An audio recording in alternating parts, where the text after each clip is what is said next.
gaadiidka tugtuga ama bajaajka Muqdisho ilaa 5 sano ee u dambeysay si weyn ayay ugu soo badanayeen hase yeeshee faa'iidooyin iyo khasaaro intaba waa lagala kulmayay sida muuqata inkastoo dadweynuhu ay u arkeen mid u fududeysa danahooda gaarka ah xilliyada barqadii Muqdisho guud ahaan waxa ay ka mid tahay waqtiyada ugu saxmadda badan tahay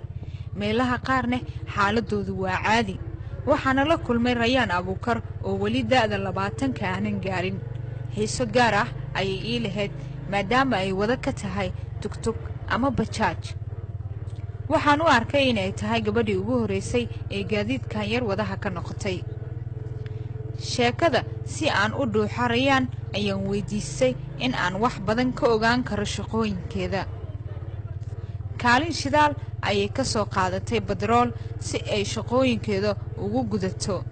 sheekadan ayaa dhex martay Rayaan oo wada bajaaj ah iyo mid ka mid ah dadweynihii wadada kula kulmay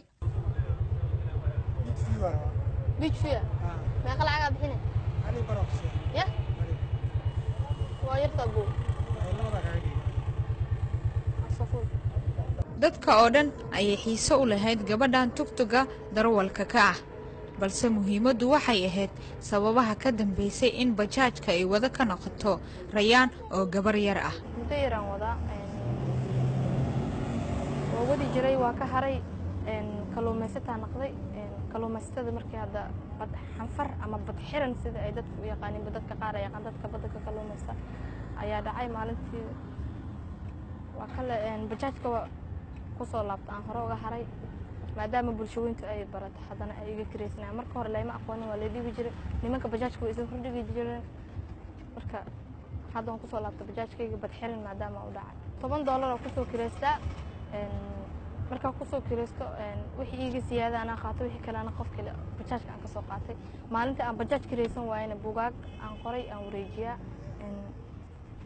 buug la dhahay hageenin gurigaaga guuldaro wadida gaadiidka waxaan u badiyaa in ay halis badan leedahay bajaajtana waxaan ku tiriyaa gaadiidka ugu shilalka badan maadaama caasimadu ay u muuqato mid ay ka howlgalaan gaadiid aad u fara badan Rayaan maxay uga duwan tahay darawalada kale marka loo eego halista ka dhalan karta kaxeynta bajaajka wallahi caqabado badan kala kulma inay nimanka idibaan markay bajaajka aan kaxeynaa isoo hor dhigaan inay gabdhihii ifoodeyn jireen laakiin ayaamaan ay iga nasteen dadka qaar ay dhan gabadha bajaajka wada saadimiya baa waxa ugu sawirma ee masruuna ahayd kaasaan dhaafun waa dad badan ayaa aaminsan in fursadaha badan ee dumarku hor yaala ay yihiin in ay ka shaqeeyaan dhammaan howlaha ragga ay qabtaan waa la fiican tahay gabar mooto bajaajka inay waa la fiican tahay oo ciidadeena inay u shaqeysto wax qabsato rabto wallahi aad aan u taageersan gabadhan inay shaqeysato magaaladana mooto ay ku dhax wado aad ugu taageersanahay oo ciidadeeda inay wax u qabato diyaar oo markaa aad ugu taageeran inkastoo ay Rayaan tahay gabar aad u daayar haddana waxay tusaale u tahay gabdho badan oo shaqo la'aan ku haysta magaalada Muqdisho kuwaas oo u baahan in shaqo abuur loo sameeyo Rayaan oo aad u daayar ayaa fursad ku heshay in ay kaxeyso gawaariga loo yaqaan bajaaj ama tugtugley